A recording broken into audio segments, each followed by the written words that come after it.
नमस्कार साथियों, मैं हूं आपका दोस्त और होस्ट अतुल राजपूत। मैं 95 दरोगा भर्ती का चयनित मैं अभ्यर्थी। अनिरुद्ध गुप्ता। 2 अक्षर का होता है लक, 2.5 अक्षर। नमस्कार साथियों, आपका स्वागत है आपके अपने चैनल में। दोस्तों, जैसा कि हम लोग जानते हैं, वर्तमान में यूपीएसआई की जो भर्ती है वो चल रही है। तो आइए इसको शुरू से शुरू करते हैं। यूपी में माननीय मुख्यमंत्री आदित्यनाथ योगी महाराज जी की कृपा से, उनकी सरकार के नेतृत्व में 2021 में यूपीएसआई यानी कि जिसको कहते हैं दरोगा भर्ती विज्ञापन निकला था 9534 पदों पर, जिसका एग्ज़ाम हुआ नवंबर में और दिसंबर में ऑनलाइन एग्ज़ाम कंडक्ट कराया गया। मई में रिजल्ट आता है, उसके बाद डीवी पीएचडी होता है और रनिंग होता है। फाइनल रिजल्ट आ जाता है हम लोगों का। इतने धरने के बावजूद और ये न्यायालय में इन लोगों ने इतनी हर तरह से कोशिश की, किसी तरह से ये सरकार इस भर्ती को रोक दे। तो क्योंकि ये भर्ती नहीं रुकने वाली थी, क्योंकि ये हमारे माननीय योगी आदित्यनाथ जी की नेतृत्व में एक पारदर्शी तरह से भर्ती हुई है, पूरी हुई है। उनका मैं इसके लिए बहुत बहुत धन्यवाद देना चाहता हूँ। और जो भी सफल अभ्यर्थी हुए हैं उनको मैं बहुत बहुत बधाई देना चाहता हूँ कि उन्होंने अपने जीवन में एक ऐसा पद, एक ऐसा लक्ष्य हासिल कर लिया है जो कि बहुत लोगों का ड्रीम होता है और बहुत से लोगों का ड्रीम पूरा हो जाता है और ड्रीम बनकर ही रह जाता है। लेकिन खैर, जो भी लोग असफल हुए हैं, जो भी हमारे भाई बहन असफल हुए हैं, उन लोगों के लिए मैं एक ही बात कहना चाहूँगा कि दोस्त, मेरे भाइयों, मेरे बहनों, निराश होने वाली बात ऐसी कोई नहीं है। कभी हम लोगों की किस्मत भी साथ नहीं देती है, कभी कुछ कमियां भी रह जाती हैं हम लोगों को। तो दूसरों पर ब्लेम करने से अच्छा है कि एक बार फिर से हम लोग नए जज्बे के साथ और अपनी पूरी ऊर्जा के साथ फिर से तैयारी करेंगे। और 2023 में दरोगा भर्ती भी आ रही है 3000 पदों पर, और कांस्टेबल के भी पद आ रहे हैं। तो उनके लिए आप लोग अभी से तैयार हो जाइए, जिससे कि आगे अब की बार आपको पछताना ना पड़े और हर हाल में ही आपको एक जॉब मिल जाए। ठीक है, तो आगे चलते हैं। मैं इसी क्रम में मैंने सोचा कि आप लोगों के समक्ष जो यूपीएसआई 9534 भर्ती में जितने भी सिलेक्ट हुए हैं, उनमें से कुछ अभ्यर्थियों को, कुछ भाइयों, कुछ बहनों को मैं अपने इस चैनल पर लाऊं और उनसे मैं पूछूं कि किस तरह से उन्होंने अपनी पढ़ाई को टाइम दिया, किस तरह से उन्होंने प्लानिंग की, क्या रणनीति अपनाई, किस तरह से अपना शेड्यूल रखा, और क्या वो जॉब में थे, और अगर जॉब में थे तो किस तरह से उन्होंने अपने टाइम को मैनेज किया कि अच्छे से पढ़ाई भी कर पाई और दरोगा भर्ती में सिलेक्ट भी हुए। और एक बार मैं फिर से सभी को बहुत बहुत बधाई देना चाहता हूँ। जुड़ते हैं भाइयों के साथ, क्या कैसा एक्सपीरियंस रहा यूपीएसआई में, और उसके बाद मैं अपने बारे में भी बताऊंगा कि मैंने किस तरह से पढ़ाई की, क्या क्या मैं मेन फोकस रखता था, किस तरह से मैंने पहले ही अटैम्प्ट में यूपीएसआई में अच्छे स्कोर प्राप्त किए, जिससे कि मेरा भी सिलेक्शन हुआ है। और अब फाइनली हम लोग ट्रेनिंग पर जाने वाले हैं, जिसकी एक्सपेक्टेड डेट है 15 जनवरी से लेकर लास्ट तक हम लोग ट्रेनिंग सेंटर पे होंगे। इसके लिए मैं बहुत बहुत धन्यवाद देता हूँ योगी सरकार का, जो उन्होंने इस परीक्षा को बहुत ही अच्छे तरह से सुचारू रूप से किया और बहुत ही पारदर्शी तरीके से, शुचितापूर्ण तरीके से इस भर्ती को संपन्न किया है। बहुत बहुत उनको धन्यवाद देता हूँ। चलिए दोस्तों, अब हम जुड़ते हैं अपने भाइयों के साथ जो कि इस भर्ती में सिलेक्ट हुए हैं। उनसे पूछते हैं किस तरह से उन्होंने पढ़ाई की है और किस तरह से सब कुछ मैनेज किया, क्या उनका फैमिली का रिएक्शन रहा। चलिए दोस्तों, जुड़ते हैं। नमस्कार साथियों, मैं हूं आपका दोस्त और होस्ट अतुल राजपूत। चलिए दोस्तों, शुरुआत करते हैं अजय भाई से। जय हिंद साथियों, मैं अजय सिंह फ्रॉम जनपद औरैया। मैं 9534 दरोगा भर्ती का चयनित अभ्यर्थी हूँ। जी जी। और मैं वर्तमान पुलिस कांस्टेबल हूँ जी। मैंने जो अपनी तैयारी की है उसमें कम से कम स्रोत को ज्यादा से ज्यादा समय देकर अध्ययन किया है और ज्यादा से ज्यादा प्रैक्टिस सेट का प्रयोग किया। अगर हम स्रोत की बात करें तो जो हमारा जाना माना सबसे फेमस स्रोत है यूट्यूब, उसको मैंने उपयोग किया और कुछ बुक्स का प्रयोग किया। अच्छा, आजकल यूट्यूब बहुत ही ज्यादा साथ दे रहा है पढ़ाई में बच्चों की। जी बिल्कुल बिल्कुल। यूट्यूब ने शिक्षा को शहर से गांव तक पहुंचाया है। जी जी, सही बात है। मैथमेटिक्स में मैंने आर.एस. अग्रवाल की बुक से अध्ययन किया जी। और इंजीनियरिंग में मैंने एस चंद की बुक से अध्ययन किया। उसके बाद हिंदी के लिए मैंने लुसेंट का प्रयोग किया। जी जी। उसके बाद सामान्य ज्ञान, जिसमें 2 पार्ट थे, एक को मैंने लुसेंट से पढ़ा और दूसरे पार्ट को, जिसमें मूल विधि और संविधान है, ये घटना चक्र की यूपीएसआई की स्पेशल आती है, तो उससे अध्ययन किया। उसके बाद लगभग 50 प्रैक्टिस सेट का प्रयोग किया और स्रोत को कम से कम स्रोत को ज्यादा से ज्यादा समय देकर अध्ययन किया। अच्छा, मैं आपसे एक प्रश्न पूछना चाहूँगा कि आपने जो पुलिस की जॉब बोली जाती है 12-24 घंटे की जॉब होती है, मतलब किसी भी टाइम आपको बुला लिया जाता है, तो इस टाइम में आपने किस तरह से अपनी पढ़ाई को मैनेज किया, किस तरह से पढ़ाई के लिए टाइम निकाला? ड्यूटी करने के बाद यदि दिन में ड्यूटी होती थी जी तो दिन में ड्यूटी करके रात में पढ़ाई, और यदि रात में ड्यूटी होती थी तो रात में ड्यूटी करके दिन में पढ़ाई। कुल मिला के अपने टाइम में नींद के समय को कम करके। अच्छा, यही होती है पढ़ाई की लगन कि किस तरह से हमको पढ़ाई करके आगे बढ़ना है। मतलब उसमें अगर लगन है बच्चे के अंदर तो कोई भी बाधाएं आए, कोई भी जॉब हो, वह अपने मुकाम को हासिल करके ही रहता है। क्यों है ना अजय भाई? यदि लगन, कोई भी बाधा उसको रोक नहीं सकती है। जी जी जी।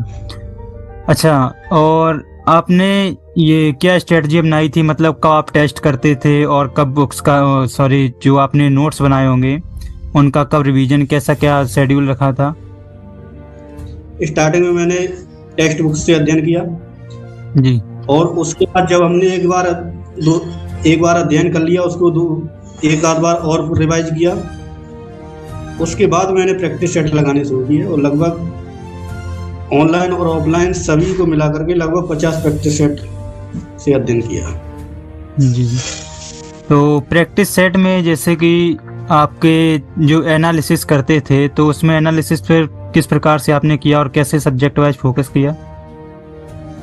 जैसे आपको लगता हो कि ये मेरा ये वीक पॉइंट है यहाँ पर और यहाँ पर हमारी इस सब्जेक्ट में मजबूती है, तो उस पर क्या किस तरह से काम किया? हाँ, जो विषय हमारा जो कमजोर था उसको फिर एनालिसिस के बाद में हमने लगभग 1 से 1.5 घंटे जो चीज छूट गई थी उस पर थोड़ा ध्यान दिया। इस भर्ती में जो आपका एग्जाम हुआ इसमें स्कोर क्या रहा है आपका? मैं 293 नंबर है, 293।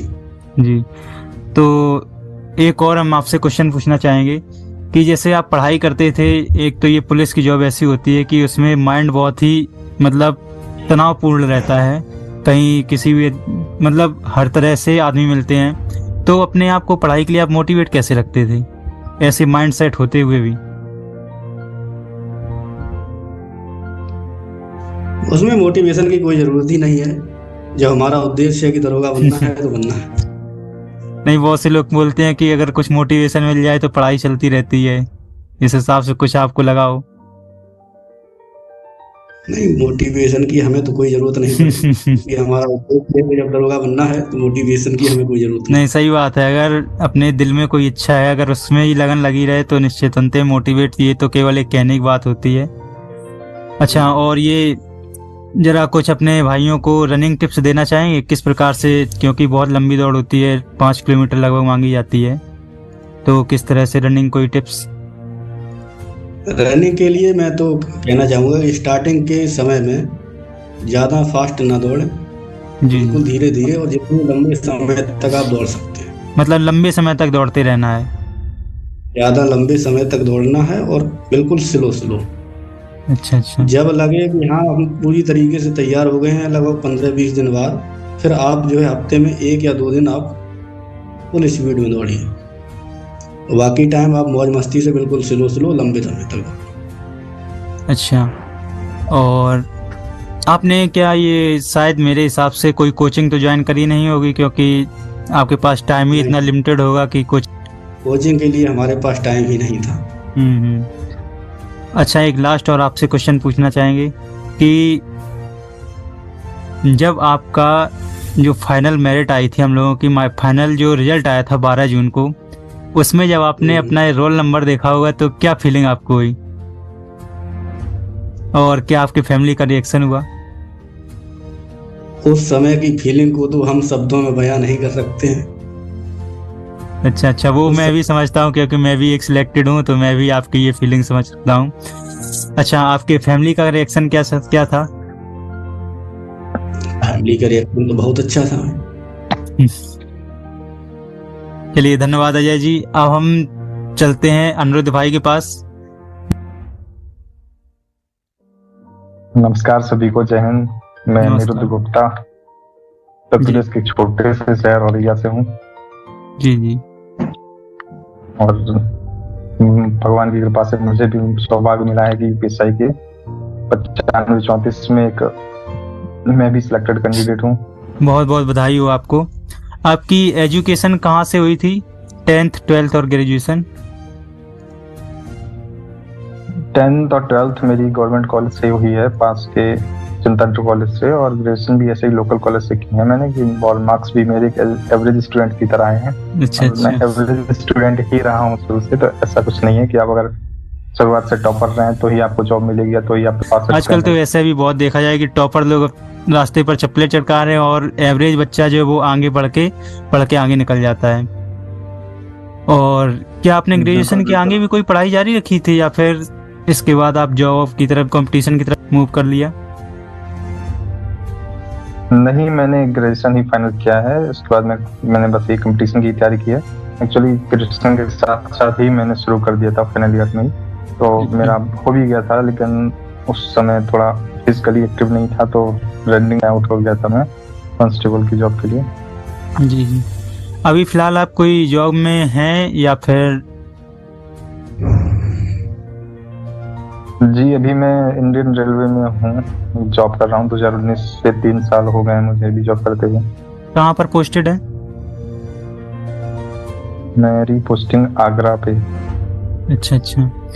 तो आप जब पहले से ही पोस्टेड हैं, आपके पास जॉब भी है, तो आखिर ऐसा क्या हुआ जो आप यूपीएसआई की तरफ आपकी रुचि हुई कि हम यूपीएसआई बनेंगे? एक्चुअली मैं जॉब में आया हूँ रेलवे, मेरी रुचि उससे पहले से ही थी यूपीएसआई के लिए, क्योंकि वो एक यूपीएसआई ही जॉब है जो आपको एक रॉब रुतबा देती है। अब उस वर्दी को देख के एक अलग ही मतलब अंदर से मोटिवेशन आता है कि हाँ भाई ये चाहिए हमको। वही मेरे लिए भी रहा एक सपना सा कि हाँ यूपीएसआई की जॉब चाहिए थी। तो जॉब के बाद भी इसीलिए मैं पढ़ाई करता रहा लगातार।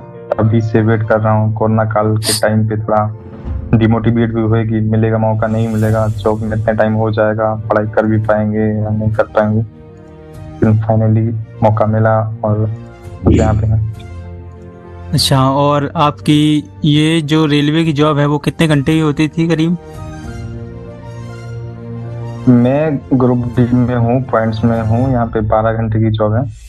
12 घंटे की जॉब होते हुए भी आपने पढ़ाई की, ये तो बहुत बड़ी बात है। जैसे कि पुलिस में भी सेम यही होता है कि बड़े ही मुश्किल से टाइम मैनेजमेंट होता है पढ़ाई के लिए। तो आपने किस तरह से अपने ये टाइम मैनेज किया है? एक्चुअली मेरे स्टेशन पे थोड़ा ऐसा है कि मुझे स्टेशन पे भी 1.5 से 2 घंटे मिल जाते थे पढ़ने के लिए, तो उस टाइम को मैंने यूटिलाइज किया है। आप जॉब के साथ साथ भी पढ़ाई कर सकते हैं। बाकी जो टाइम बचता था जॉब के बाद उसमें भी 2 से 3 घंटे निकाल लेता था पढ़ने के लिए। तो अगर आप पहले से पढ़ रहे हैं, आप जॉब पे हैं, तो आपको इतनी ज़्यादा पढ़ाई की जरूरत नहीं पड़ती है। बस आपको रिवीजन करते रहना चाहिए, उससे में हो जाता है। हाँ, क्योंकि लगभग सभी एग्जाम का एक ही जैसा पैटर्न होता है और सेम सिलेबस होता है, तो ज़्यादा कोई अलग से पढ़ना नहीं पड़ता है। तो आपने अपने इस यूपीएसआई की तैयारी में किस तरह से प्लानिंग की, क्या आपने रणनीति अपनाई? स्ट्रेटजी मेरी रिवीजन बेस्ड रही है ज़्यादातर और मॉक टेस्ट बेस्ड रही है, क्योंकि मतलब जॉब में हूँ मैं पहले से, तो इतना रिवीजन मेरा था पढ़ा हुआ, मुझे रिवीजन ही करना था उनमें ज़्यादातर। और मैथ्स प्लस रीजनिंग का मेरा पहले से अच्छा रहा है, तो उसमें मेरे लिए स्कोरिंग सब्जेक्ट्स रहे हैं दोनों शुरू से ही। तो इस हिसाब से मैं टेक्स्ट बुक पे मैंने मॉक टेस्ट दिए हैं, उसी पे जो छोटी छोटी क्विज़ेस आती रहती हैं वो क्विज़ेस से रिवीजन किया है। बाकी जीएस के लिए मेरे पास बुक की परीक्षा वाली, तो वो यूपीएसआई के लिए मोर देन सफिशिएंट है अगर आपके पास किसी के पास है। हाँ, तो परीक्षा वाली एक ऐसी बुक है जो अपने यूपी के एग्जाम के लिए बहुत ही ज़्यादा अच्छी मानी जाती है, और मैंने भी पढ़ी है। तो इसमें बहुत ही ज़्यादा अच्छा कंटेंट है जो अपने यूपी के एग्जाम्स में अक्सर कर अच्छे क्वेश्चन उससे फंस जाते हैं। तो आपने भी लगता है शायद कोई कोचिंग शायद नहीं ज्वाइन की हो, क्योंकि आप भी जॉब में थे। तो आपने और ये मैटर कैसे, मतलब पिछली अपनी ही पढ़ाई से या फिर कहीं यूट्यूब से या कोई अन्य ऑनलाइन कोचिंग ज्वाइन की? जी, मैंने शुरू में जब मैं मतलब कुछ इस कंपटीशन के पहले फेज में था, शुरुआती फेज में था, तब मैंने ऑफलाइन कोचिंग ली थी 1 से 1.5 साल, तो उसके कुछ नोट्स थे मेरे पास। बाकी आज के समय में यूट्यूब एक बहुत बढ़िया जरिया है आपकी पढ़ाई के लिए। आपको जो भी नहीं आता है, कोई भी टॉपिक भी है, आप सर्च कीजिए यूट्यूब पे, आपके 50 वीडियो मिल जाएंगे उस पर। जो आपको सही लगे, जो आपको समझ में आए, आप उससे देख सकते हैं, पढ़ सकते हैं। बाकी करंट अफेयर तो आप डेली का डेली प्रिपेयर कर ही सकते हैं यूट्यूब से, उससे बेस्ट कोई कुछ है ही नहीं। तो ऐसे ही हो गया, धीरे धीरे जो भी नहीं आता था तो उसके अलग बनाता था नोट्स कि हाँ ये मुझे रिवीजन करना है, ये नहीं आ रहा है मुझे, तो यूट्यूब पे एक लेक्चर देख ले रहा था, बाकी थोड़ा बहुत नोट डाउन कर ले रहा था, उससे मैंने कहा। तो आपका ये फर्स्ट अटेम्प्ट था या फिर आपका सेकंड था यूपीएसआई का? जी मेरा ये पहला ही अटेम्प्ट था यूपीएससी का। अच्छा। और आपका क्या स्कोर रहा है? मेरे 127 क्वेश्चन थी, 317 नंबर थे, और नॉर्मलाइजेशन के बाद मेरे 8 नंबर और थे। ये नॉर्मलाइजेशन की बहुत बड़ी मार पड़ती है बच्चों पर। जो भी जिनके नंबर कम होते हैं वो बेचारे एक एक दो दो पॉइंट से ही रह जाते हैं इस नॉर्मलाइजेशन की वजह से। चलिए खैर, ये तो एक प्रक्रिया है, जैसा भी सभी के ऊपर ये तो लागू होती है। तो आप अपनी पढ़ाई को, आपने अभी बोला कि कभी कभी डीमोटिवेट हो जाते थे, तो किस तरह से आपने अपने आप को मोटिवेट रखा? को सबसे बड़ी चीज होती है कि मोटिवेशन आपकी फैमिली देती है आपको, कि आपके घर की कंडीशन कैसी है, आपका फैमिली बैकग्राउंड क्या है। तो वो बहुत बड़ी वजह रही है मेरे लिए, और शुरू से ही लगन रही है मन में कि हाँ भाई अच्छी जॉब चाहिए, अच्छा करियर बनाना है। इस जॉब में भी काफी कभी ऐसी बातें हो जाती थी कि हाँ लगता था कि भाई यहाँ से निकलना है कुछ भी करके। तो वो सब मोटिवेशन रहा है मेरे लिए। बाकी अब लगन से पढ़ेंगे तो आपको मोटिवेशन की फिर जरूरत पड़ेगी नहीं ज्यादा। जी। और जब आपका रिजल्ट आया था 12 जून को हमारा रिजल्ट आया था हम लोगों का, तो उस टाइम आप घर पे थे या आपने जहाँ पोस्टिंग है रेलवे की जॉब में वहाँ पर थे? मैं उस समय अपनी पोस्टिंग पे ही था, मैं ड्यूटी पे था, मुझे पता भी नहीं था रिजल्ट आ गया है। मेरे दोस्त ने फोन करके बताया मुझे, उसी दिन मैंने चेक किया था। एक्चुअली उसका भी था, उसका फाइनल में हो नहीं पाया, कुछ पढ़ाई में कमी रह गई। पढ़ाई में तो कमी नहीं रह गई, उसकी किस्मत ही पहले कुछ सही नहीं थी। तो जिस दिन पे एग्जाम था उसका, उस दिन वो बीमार पड़ गया। तो उसी ने मुझे फोन करके बताया कि हाँ भाई तेरा हो गया है। तो मैं उस समय ड्यूटी पे ही था। अच्छा, तो आपने खुद अपने घर पे कॉल करके बताया था या फिर कैसे आपकी फैमिली को पता चला? हाँ, फिर मैंने ही कॉल करके बताया फैमिली को एक्चुअली। तो उस टाइम क्या रिएक्शन था आपकी फैमिली का? कि हाँ फाइनल हो जाएगा, तो फैमिली का तो पॉजिटिव रिएक्शन ही था। तो मतलब पहले से कोई चीज एक्सपेक्टेड हो तो इतना फिर वो एक्साइटमेंट नहीं आती है, तो वही था मेरे साथ। नॉर्मल रिएक्शन था, नॉर्मल से थोड़ा सा। चलिए, अब हम लोगों का ये मेडिकल भी खैर हो चुका है हम लोगों का, तो अब ये है कि हम लोग जल्दी से ट्रेनिंग पर ही पहुंचने वाले हैं। तो दोस्तों अच्छा, मैं जी राजपूत जी आप अपनी को भी शेयर कीजिए। जी, अब मैं अपना भी शेयर करने जा रहा हूँ। जी दोस्तों, मेरा नाम है अतुल कुमार राजपूत और मैं यूपी के औरैया डिस्ट्रिक्ट का रहने वाला हूँ। मेरी फैमिली में मैं और मेरे बड़े भाई, मम्मी पापा और बहनों की शादी हो चुकी है। मैं ही अपने घर में सबसे छोटा हूँ। और जो मेरी एजुकेशन है वो औरैया डिस्ट्रिक्ट से ही है। 10th और 12th दोनों एक ही कॉलेज से, लोकल कॉलेज से की है। उसके बाद जो हमारा ग्रेजुएशन है वो मैंने प्रीवियस ईयर अपने बकेवर से किया था। वहाँ पर थोड़ी सी कुछ प्रॉब्लम्स की वजह से मैंने ट्रांसफ़र करवा लिया अपने औरैया में ही। तो इस प्रकार से मेरी ग्रेजुएशन कंप्लीट होती है। और मैं उसके बाद बीटीसी में, यानी कि जो अब डीएलएड है, डीएलएड के लिए मैंने अप्लाई किया, क्योंकि मुझे शुरुआत से ये यूपीएसआई का पहले ड्रीम था, लेकिन बाद में मैंने कुछ इस पर गौर नहीं किया क्योंकि वैकेंसी आने वाली थी नहीं। तो मैंने सोचा तब तक इससे अच्छा है डीएलएड करके। ये सुपर टेट का उस टाइम ज़्यादा बोलबाला चल रहा था, टेट और बीटीसी सभी लोग कर रहे थे, तो हम भी उसी में शामिल हो गए और हम अपना BTC, UP TET, C TET ये सारे क्लियर करके सुपर टेट की तैयारी में लगे थे। उसी बीच माननीय मुख्यमंत्री जी की कृपा से विज्ञापन निकलता है यूपीएसआई 9534 भर्ती का। तो बस उसी को देखकर मैंने सोचा कि अब जब तक यूपी का सुपर टेट नहीं आता है तब तक, क्योंकि सेम ही तैयारी थी, सेम ही सब्जेक्ट थे, जो इसका सिलेबस था हिंदी और जीके, गणित और रीजनिंग, सेम वही चीज़ उसमें भी आती है सुपर टेट में। तो मैंने अपना जो है इस तरफ मूव कर लिया और मैं यूपीएसआई की तैयारी शुरू करने लगा। और एक्चुअली मैंने यहाँ पर औरैया में कहीं भी, मेरे ख्याल से कि वैसे और लोगों के लिए हो सकती है अच्छी कोचिंग, लेकिन मुझे इस हिसाब से नहीं लगा कि मैं यहाँ पर फिजिकल कोचिंग करूँ, ऑफलाइन कोचिंग करूँ। तो मैंने यूट्यूब का ही सहारा लिया, क्योंकि यूट्यूब एक ऐसी चीज़ है, अगर हम लोग उसका अच्छे से प्रयोग करना चाहें तो हम उसका बहुत अच्छे से एनालिसिस करके एक एक चीज़ पॉइंट करके पढ़ सकते हैं। और उसके अलावा मैंने कोई भी कंपटीशन की बुक्स नहीं खरीदी। ये चीज़ आपको जानकर हैरानी होगी, मैंने बिना बुक्स के ही पढ़ाई की है। केवल एक और एक मेरे पास है बुक है, वो भी किस चीज़ की, प्रीवियस ईयर पेपर की थी, प्रैक्टिस सेट्स की थी मेरे पास, जो कि पिछले ऑनलाइन एग्ज़ाम हुए थे। केवल उसी की सेट थी, मैंने उसी से अपने जो प्रैक्टिस थी वो शुरुआत की और अपने सेल्फ नोट्स बनाए यूट्यूब से। मैं क्या करता था कि जो भी टॉपिक मुझे, पहले तो मैंने सिलेबस रखा और सिलेबस के टॉपिक वाइज सारे मैंने टॉपिक अपने क्लियर किए। उसके बाद मैं ये देखता था कि जो भी प्रैक्टिस सेट में लगा रहा हूँ उसमें से कौन सी चीज़ मेरे से गलत हो रही है, किस चीज़ में मुझे ज़्यादा टाइम लग रहा है, तो मैं उसी पर फोकस करता था। और मैं जैसे दो घंटे का हमारा टेस्ट होता है, जो एग्ज़ाम होता है वो भी 2 घंटे का होता है, तो मैं टेक्स्ट बुक से ही करता था टेस्ट। तो मैं 2 घंटे जो टेस्ट देने के बाद सबसे ज़्यादा उसमें टाइम देता उसके एनालिसिस पर, क्योंकि एनालिसिस एक ऐसी चीज़ है, अगर हम लोग टेस्ट देते भी रहें और एनालिसिस नहीं करेंगे तो हम लोग उस जो टेस्ट करने के उस मतलब स्कोर को बढ़ा नहीं पाएंगे। क्योंकि जब तक एनालिसिस नहीं करेंगे, हम लोग देखेंगे नहीं कि हमारी कौन सी टॉपिक पर कमजोरी है, कौन सी स्ट्रेंथ है।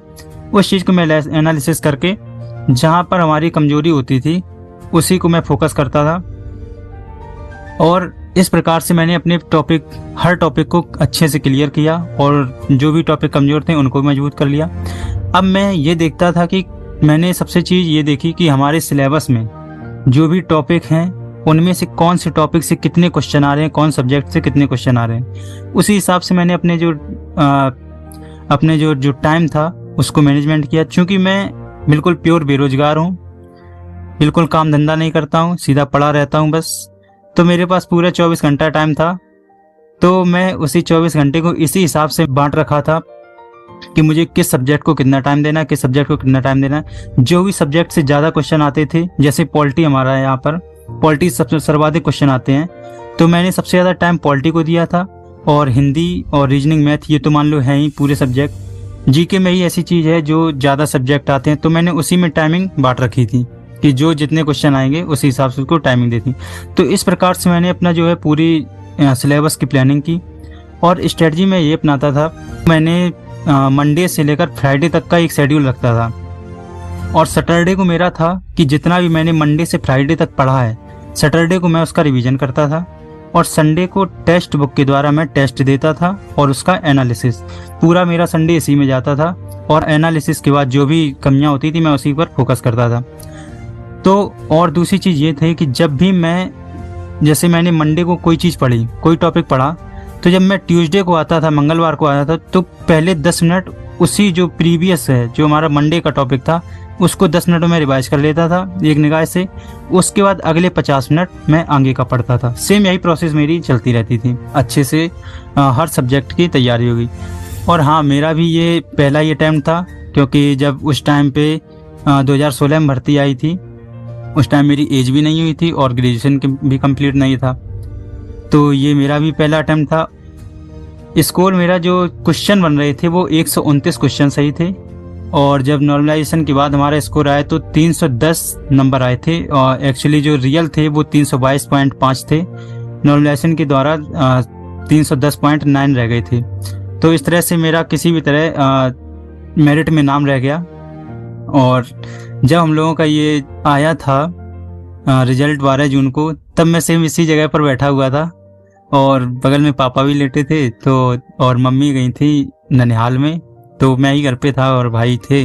और दूसरी चीज़ कि जो मेरे नोट्स बनाए हैं, नोट्स बनाने में सबसे बड़ी मदद जो है मेरे बड़े भाई ने की है, आशीष राजपूत भाई ने। उन्होंने मेरे बहुत अच्छे से नोट्स बनवाए, जिसके द्वारा ही सब कुछ संभव हो पाया है। क्योंकि अगर वो नोट्स नहीं होते तो मैं इतनी अच्छे से पढ़ाई भी नहीं कर सकता था। तो उन्होंने अच्छे से नोट्स बनवाए मेरे, और उन्होंने बहुत हेल्प की। और फिर फैमिली तो सबकी सपोर्ट करती ही है, बिना फैमिली के तो हम लोग कुछ कर भी नहीं सकते आगे। तो फैमिली का भी खूब अच्छा सपोर्ट रहा। तो जिस दिन हम लोगों का रिजल्ट आया था, तो दोपहर की शायद बात थी, दोपहर में ही आया था। अंदर से इतनी ज़्यादा धक धक हो रही थी कि पता नहीं हुआ है कि नहीं हुआ है, हुआ है कि नहीं हुआ। बगल में पापा लेटे हैं, वो भी देख रहे हैं। लेकिन एक्चुअली जैसे ही उसने मतलब 1 मैच फाउंड बताया, मैंने रोल नंबर डाला और उसमें मैच फाउंड बताया, तब जो खुशी थी वो शायद मैं बयां नहीं कर सकता, वो आप लोग ज़रूर समझते होंगे। और बगल में पापा भी लेटे थे। तो मेरे पापा की उम्र जो है ज़्यादा हो चुकी है, क्योंकि मैं ही सबसे छोटा हूँ और मेरी उम्र जब इतनी है और बड़े भाई बहन भी हैं तो उनकी एक्चुअली बुजुर्ग हो चुके हैं, तो उनकी भी नज़र थोड़ी सी वैसी थी। तो मैं उनके जो रिएक्शन देख रहा था वो मतलब ये समझते नहीं, कहते हैं कि आंखें मतलब थक जाती हैं किसी चीज़ को देख देख कर। तो बस वही बिल्कुल कंडीशन थी कि और दूसरी चीज़ कि हमारे घर में कोई भी अभी तक, मेरे परिवार में कोई भी गवर्नमेंट जॉब में नहीं है। तो मैं ही एक ऐसा पहला हूँ जो डायरेक्ट दरोगा की पोस्ट पे सिलेक्ट हुआ हूँ। तो इसलिए जो उनका मन था, जो उनकी फीलिंग थी, वो मैं भी बयान नहीं कर सकता। और जब मैंने अपने ननिहाल में बताया कि मेरा ये हो गया, तो वहाँ तो वही पार्टी उसी टाइम होने लगी। तो यही सब था। और मैं अपने जो छोटे भाई बहन जो आगे आएंगे उनके लिए बताना चाहूँगा कि आप भी तैयारी करते रहिए। 2023 में, क्योंकि ये चुनावी मौसम है, तो 2023 में वैकेंसी आने वाली हैं यूपी पुलिस, और सुन रहे हैं कि 3000 दरोगा भर्ती भी आने वाली हैं। तो दोस्तों उनके लिए लगे रहिए। और मैं आपको एक टिप्स देना चाहता हूँ। लोग कहते हैं कि मोटिवेशन क्या होता है, मोटिवेशन देते रहो तो पढ़ाई होती रहती है। देखिए दोस्तों, मोटिवेशन कुछ नहीं होता है। मोटिवेशन केवल एक हम लोगों का ऐसा माइंड होता है कि उसको देख के थोड़ी, अगर हम बाहरी मोटिवेशन लेंगे तो ज़्यादा से ज़्यादा 5 या 10 मिनट या ज़्यादा से ज़्यादा 1 दिन इतना मोटिवेशन काम करेगा। उसके बाद वो फिर जो कहते हो आप हो जाओगे। इसीलिए मोटिवेशन को बाहर से नहीं, अंदर से ढूंढिए। अगर हमारा मन है कि हमें ये चीज़ करना ही है, तो चाहे कितनी भी समस्याएं, चाहे कोई भी बाधा है, उसको करने से कोई रोक नहीं सकता है। और दूसरी चीज़, सबसे बड़ा मोटिवेशन होता है माँ बाप का चेहरा। आप अपने माँ बाप के चेहरे को याद कीजिए आंख बंद करके, कि उन्होंने आपको इस लायक बनाया है, इसलिए पढ़ाई इतनी करवाई है। क्योंकि आज के जो टाइम है, आज का टाइम है इतनी महंगाई का, पढ़ाई लिखाई करवाना अच्छों की बस की बात नहीं है। वो अपना पेट काट काट कर हम लोगों को पढ़ाते हैं, क्योंकि हम लोग कोई बड़े अंबानी की औलाद तो है नहीं, सभी मीडियम परिवार से ही आते हैं। तो सभी को एक ही मात्र जरिया है, वो भी जॉब के द्वारा ही अपनी स्थिति सुधार सकते हैं। तो अपने माँ बाप का चेहरा याद कीजिए कि किस तरह से उन्होंने पढ़ाया। अगर आप उनकी ये चीज़ याद रखेंगे हमेशा, तो आपको कभी भी बाहरी मोटिवेशन की ज़रूरत नहीं पड़ेगी। और दूसरी चीज़ कि जब भी आप हमेशा, अगर कोई आपसे कहता है कि कुछ नहीं कर पाओगे, क्या करते हो क्या नहीं, तो उसको आप इस तरह से लीजिए कि आपको कुछ करके दिखाना ही है। अब चाहे कुछ भी हो जाए, उसकी बात को मतलब उसको करारा जवाब देना है। और कैसे? अपनी मेहनत के दम पर। मेहनत इतनी शांति से करो कि कामयाबी आपकी सुर मचा दे। तो इस हिसाब से आपको मेहनत करनी है। और मैं कहता हूँ कि मोटिवेशन की और तो कोई ज़रूरत होती नहीं है। जैसे कहा जाता है, लोग कहते हैं कि किस्मत में होगी तो मिल जाएगी सरकारी नौकरी, या किस्मत में नहीं होगी तो नहीं मिलेगी। तो दोस्त एक बात मैं आपको बताना चाहता हूँ कि 2 अक्षर का होता है लक, 2 अक्षर का होता है लक, 2.5 अक्षर का होता है भाग्य, 3 अक्षर का होता है नसीब, और 3.5 अक्षर का होता है किस्मत, जबकि 4 अक्षर की होती है मेहनत। यानी कि आप देख रहे हैं कि जितने भी किस्मत, भाग्य, लक, नसीब, ये सारी चीज़ें छोटी हैं किससे? हमारी मेहनत से। अगर हम मेहनत नहीं करेंगे तो दोस्त हम कभी भी कामयाब नहीं हो पाएंगे। चाहे कितना नसीब और भाग्य हम देखते रहें कि हमारे भाग में नहीं थी, अगर आप मेहनत करेंगे तो आप अपने मेहनत के दम पर अपनी किस्मत की लकीरों को भी बदल देंगे। एक चीज़ और यहाँ पर देखिए, हमारी उंगलियाँ क्यों दी गई हैं भगवान ने ऊपर, और ये रेखाएं जो किस्मत की लकीरें इसलिए नीचे हैं क्योंकि जब तक हम इन उंगलियों से कर्म नहीं करेंगे तब तक ये रेखाएं भी काम नहीं करेंगी। इसीलिए भगवान ने ये जो उंगलियां दी हैं वो ऊपर दी हैं, क्योंकि पहले आप इनसे कर्म कीजिए, तभी आप इन किस्मत की रेखाओं पर भरोसा कीजिए। तो दोस्तों चलते हैं, आप किसी मिलेंगे अगले वीडियो में। तो आप पढ़ते रहिए और मुस्कुराते रहिए। आप लोगों का जुड़ने के लिए बहुत बहुत धन्यवाद अजय भाई, और अनिरुद्ध जी आपको बहुत बहुत धन्यवाद। Thank you. नमस्कार।